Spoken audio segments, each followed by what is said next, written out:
Сәлеметсіздер ме, құрметті білім алушылар? Біздің бүгінгі тақырыбымыз статистикалық модельдеу, Монте-Карло әдісі. Монте-Карло әдісімен модельдеу бұл белгісіз оқиғаның ықтимал нәтижелерін болжайтын математикалық әдіс. Компьютерлік бағдарламалар бұл әдісті өткен кезеңдердегі деректерді талдау және әрекеттерді таңдау негізінде бірқатар болашақ нәтижелерді болжау үшін пайдаланады. Яғни Монте-Карло әдісімен статистикалық модельдеу бізге ықтимал сандарды табу үшін қажет болады және олимпиада барысында мұндай тапсырмалар көптеп кездеседі. Python'да статистикалық модельдеу үшін кеңінен қолданылатын негізгі кітапханалар NumPy, SciPy және Seaborn. NumPy кітапханасы кездейсоқ сандар, математикалық функциялар, көп өлшемді деректер, массивтермен жұмыс істеуге арналған. SciPy кітапханасы әртүрлі статистикалық сынақтарды орындау үшін кеңейтілген мүмкіндіктер ұсынады. Seaborn кітапханасы үлгілерді анықтауға және деректерді визуализациялауға мүмкіндік береді. Random кітапханасы кездейсоқ сандар және операцияларға байланысты есептерді шешуге мүмкіндік береді.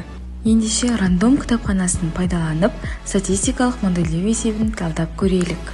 Есеп кубикті 10 рет лақтырып, ықтимал сандарды анықтау. Алдымен Python бағдарламалау тіліне кіреміз, жаңа файлы ашамыз, мұнда импорт көмегімен Random кітапханасын шақырамыз.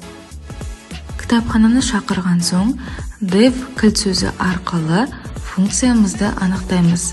Біз кубикті лақтыруға қатысты есеп бергендіктен, функциямыздың атын кубик деп береміз.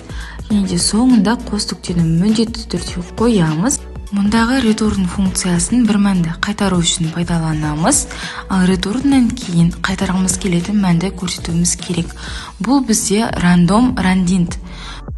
Сондай-ақ мұнда жақшаны ашып, 1-мен 6-ға дейінгі санды жазамыз. Себебі біздің кубигіміздің 6 жағы болады. Енді жаңа жолдан кубикті 10 рет лақтыру. Бұл жерде біз енді кубикті 10 рет лақтырғандағы кездейсоқ сандарды анықтау үшін арнайы for циклін пайдаланамыз. For циклы егер false мәнін беретін болса, есебіміз қате болып тоқтайды. Ал егер де осы цикл true мәнін берсе, есебіміз дұрыс болып ары қарай жалғасады. Одан соң range функциясы белгілі бір диапазондағы сандар тізбегін жасайды.